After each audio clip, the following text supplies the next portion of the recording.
জনবসতিপূর্ণ এলাকা ছেড়ে যদি আপনি একটু নিরিবিলি জায়গায় বসবাস করতে চান, একটা সুন্দর খোলামেলা প্রাকৃতিক পরিবেশে যদি আপনি জমি কিনতে চান, সেক্ষেত্রে আজকে যে লোকেশনে আছে এটা হচ্ছে বেস্ট। কারণ এটা কেরানীগঞ্জের কদমতলী যে বাস স্ট্যান্ড আছে সেটার কাছাকাছি এই মুহূর্তে অবস্থান করতেছি।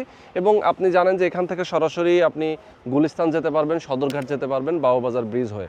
আপনি চাইলে যেতে পারবেন মাওয়া এক্সপ্রেস, অর্থাৎ কদমতলী থেকে আপনি সরাসরি মাওয়া যেতে পারবেন। তার মানে মাওয়া দিয়ে আপনি সরাসরি ঢাকার বাইরেও যেতে পারছেন। তো এরকম একটা দুর্দান্ত লোকেশন আমি এই মুহূর্তে আছি। এই প্রজেক্টটা মূলত ইউরো বাংলা বিল্ডার্স প্রাইভেট লিমিটেডের একটা আবাসন প্রকল্প, যেটা সোনার বাংলা আবাসিক প্রকল্প নামে পরিচিত। এবং আমি যেই সাইটটাতে দাঁড়িয়ে আছি, এই সাইটটা মূলত হচ্ছে তাদের এ ব্লকের ভিআইপি জোনে। আপনি দেখতে পাচ্ছেন বি ব্লক, সি ব্লক এবং ডি ব্লকে অলরেডি প্রচুর বিল্ডিং আছে, এখানে বসবাস করতেছে বহুদিন আগে থেকে। এখানে অনেকগুলো বিল্ডিং উঠে গেছে। আর এই জোনটা তাদের একদম ভিআইপি একটা জোন। আপনি এখানে জমি কিনতে পারবেন মাত্র 20 লক্ষ টাকা প্রতি শতাংশ। দেখেন রাস্তাগুলো অনেক প্রশস্ত, প্রত্যেকটা রাস্তা এখানে রয়েছে এবং কর্নারের প্লটগুলো রয়েছে। আপনি যে কোনো সাইজের প্লট যে কোনো পাশেই কিনতে পারছেন।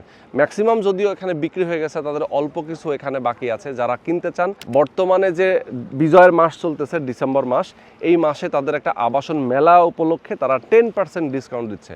প্রতি শতাংশ জমির দাম 20 লক্ষ টাকা, সেখান থেকে আবার 10% ডিসকাউন্ট তারা দিচ্ছে।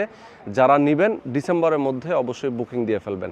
তো যারা নিতে চান, আমি বলবো এরকম একটা দুর্দান্ত লোকেশন আসবেন। এটার আশেপাশে স্কুল, কলেজ, মসজিদ, মাদ্রাসা থেকে শুরু করে সকল ধরনের নাগরিক সুযোগ সুবিধা রয়েছে। এখানে যারা বসবাস করবেন, এখানে যারা জমি কিনবেন, যত দিন যাবে তত কিন্তু এটার ভ্যালু বাড়বে। বর্তমানে এটার শতাংশ যেমন 20 লাখ টাকা, কিছুদিন পর থেকে আপনি দেখবেন এখানে দাম ক্রমাগত বাড়ছে। একসময় এখানে কোটি টাকা ছাড়িয়ে যাবে জমির দাম। সুতরাং এটা লাভজনক ইনভেস্টমেন্ট। আপনি জমি কিনে রাখবেন, পরবর্তীতে এটা একটা বড় অ্যাসেট হিসেবে আপনার রূপান্তরিত হবে। যারা নিতে চান অবশ্যই দ্রুত যোগাযোগ করবেন।